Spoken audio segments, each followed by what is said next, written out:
guys, welcome back to my channel. Today I just kind of wanted to post a video and talk a little bit about what's been going on in my life. There's been a lot of things happening. Sorry. I had to stop and fix my ring light really quick, but anyway, there's been a lot of things going on. I'm pretty exhausted right now. My 1-year-old is teething and he's just kind of being super grumpy, not sleeping. Last night he was actually up for most of the night, so it's just been very tiring. I'm working 4 days a week, so it's not as bad as it could be. I'm not, super stressed to the max or anything like that.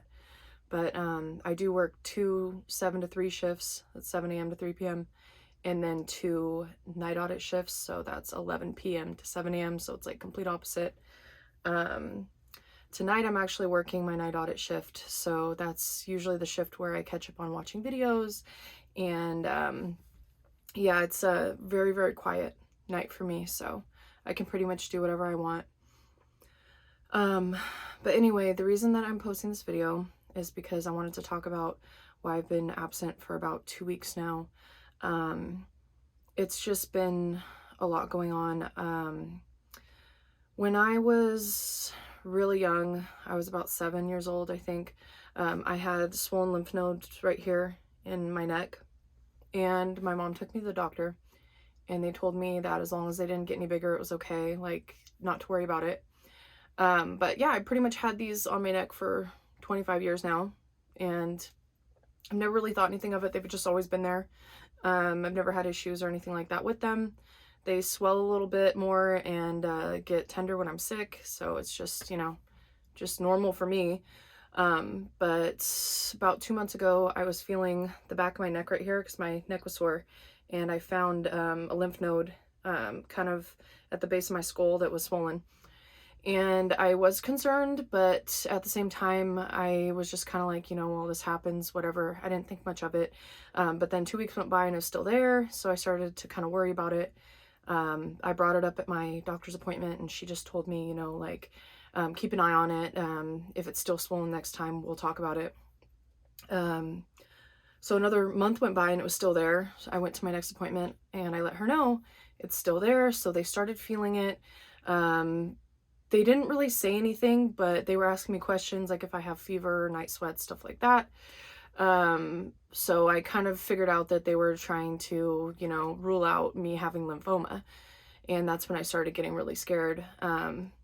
So I ended up going to get an ultrasound done on my neck and head to make sure that everything was okay. I did that about a week ago, and, or not a week ago, sorry. It was at the beginning of this week that I finally went and got the ultrasound done. During the ultrasound, I mentioned to the tech that I had the lymph nodes here for, practically my entire life. And she was like, have you ever got a scan on them? I told her no. She's like, okay, I want to scan that side too. So she's scanning that side, and she's like, oh, you actually have like 3 or 4 over here. So that's when I really started getting scared. I was like super worried. Luckily, the doctor contacted me the following day, and she just let me know that nothing looks like cancer. It looks normal, like the tissue's normal. They're not even swollen enough to be considered, a threat or an issue, whatever. I forget how she worded it. But anyway, yeah, she pretty much just told me that everything is good for now. We're just going to keep monitoring it. But like the blood work that I had done before was all normal. I didn't have any of the like markers that they were looking for. So yeah, pretty much they're just going to keep an eye on it. She did mention to me that in pregnancy it's more common for lymph nodes to swell and stay swollen. I did have 2 colds back to back. I was sick for, several weeks. So she just told me my body's just probably taking longer to heal from that and all that. So I did tell my husband, like, I should feel so relieved, but at the same time, I just don't. Probably because autoimmune disease runs in my family. My mom, she had a form of lupus. I don't know if anybody knows what lupus is, but it's pretty much an autoimmune disease where your immune system attacks your body's healthy tissue, thinking that it's like a threat, it's an invader, it's something they need to fight off. It's a really serious disease that, can actually shorten your lifespan, which in my mom's case it did. She died when I was 12. She was 36 when she died, and she died from complications from a broken foot. It was a lot of things that kind of led to her death.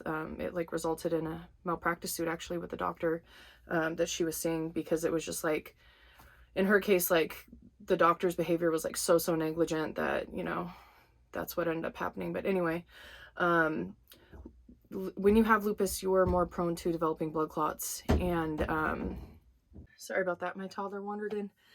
Um, anyway, when you have lupus, your body is more prone to developing blood clots. In my mom's case, she developed a lot of blood clots. She just wasn't treated properly by the doctor, wasn't given blood thinners or anything like that. It's a long story. I'm not really going to go into it. But yeah, she died very suddenly and unexpectedly, and it was a huge shock for all of us. Nobody was expecting her to pass away. Um, so yeah, anyway, I was 12. She was only 36, and it's something that is very emotional and close to my heart. I've been more aware, I guess, and I've always thought about death and mortality because of that.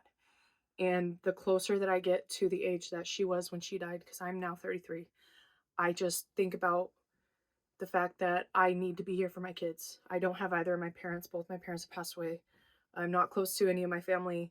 My kids really only have me and their dad, and that's it. Like we don't have like a really big support system or anything like that. So it's super important for me to be there for my kids. So that's all I think about all the time. And the first thing that I thought about when this was happening was my kids and being there for my kids. Like that is my goal in life, is to get to the age where my children are grown and raised and self-sufficient. They're going to be okay. Like I need to be there, like bottom line. So a few years back I had a cancer scare, cervical cancer. I was, the way my doctor worded it to me, I was about a month away from the cells in my cervix,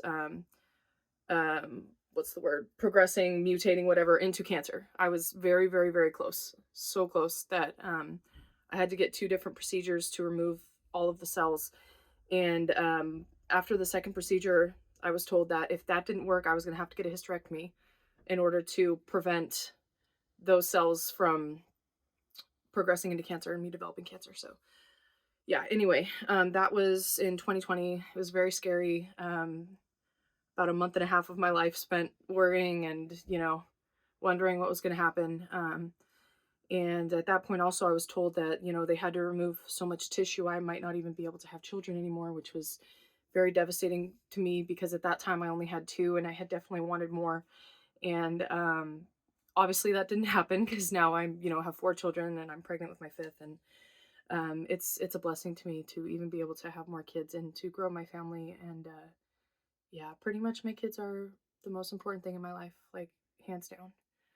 My stepmother was not kind to me, and my dad definitely did not have me and my sister at the top of his priority list. And we always knew that, and I never want my kids to feel like they are not important to me or not as important to me as anything else. I always want them to know that they are number one, and I just want to be there for them. But anyway, so that's the scare that I went through.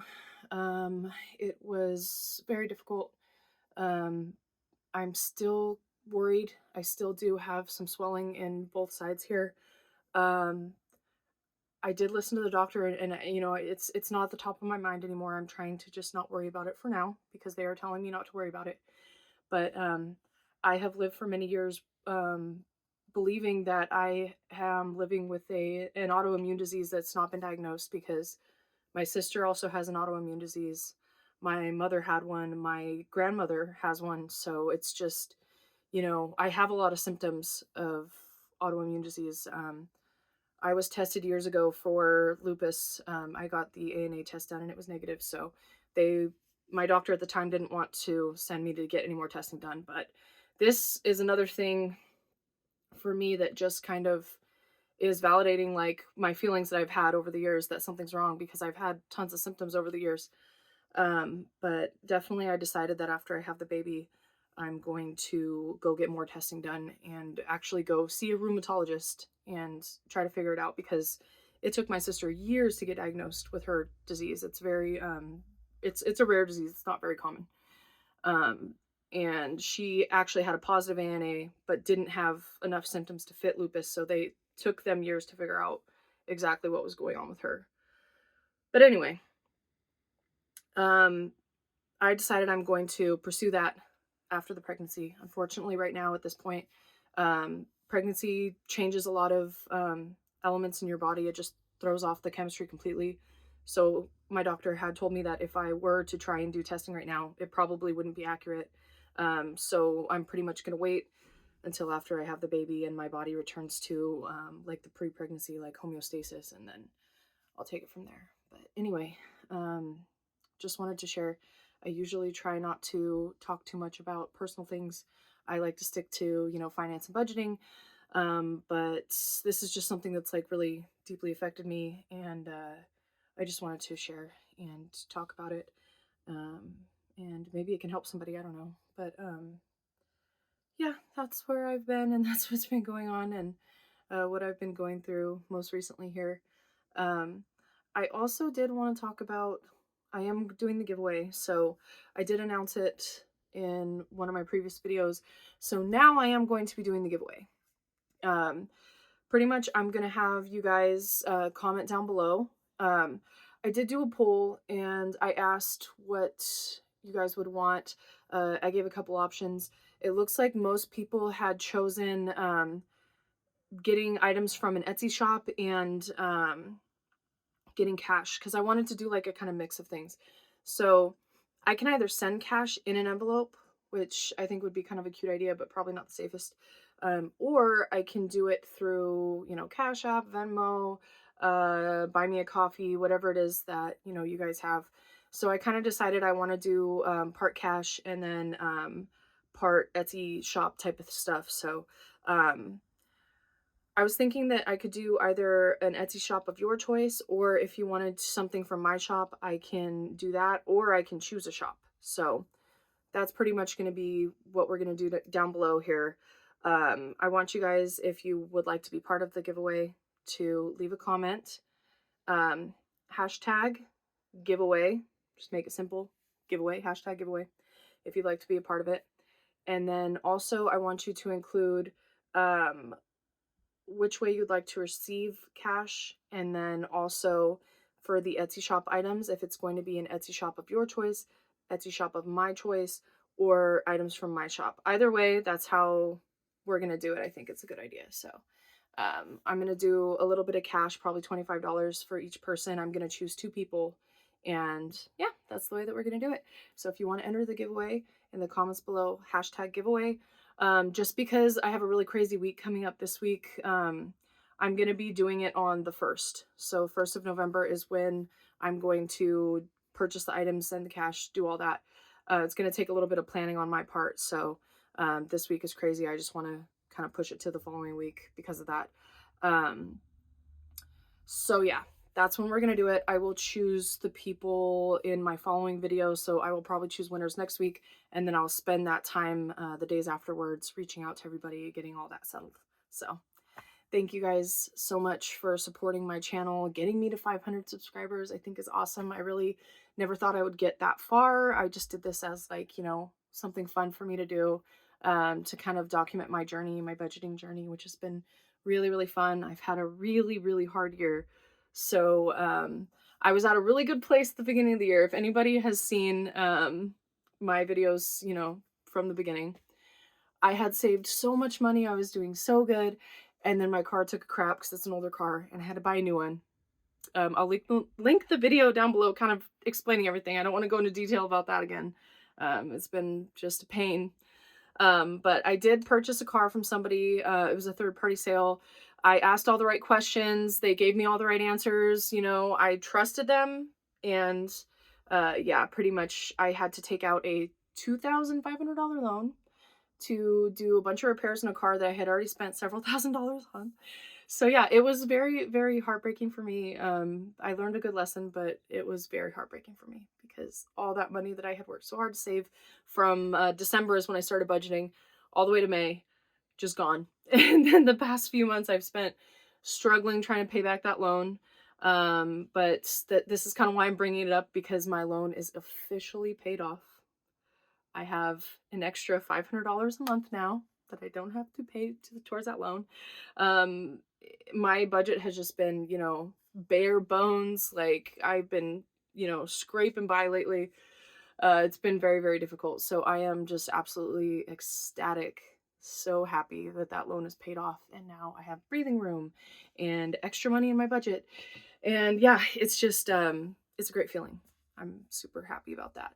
So yeah, so I think I covered everything I was going to talk about. I was going to make a couple notes so I wouldn't forget, but whatever, I like winging it. So, um, another thing I was going to mention, so for my night shifts, like I mentioned, I have, pretty much 8 hours where I'm just hanging out. There's really not a lot of activity in the middle of the night.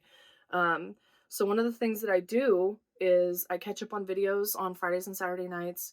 I love to leave comments and let you guys know I'm watching and I'm there supporting you. I really appreciate your support.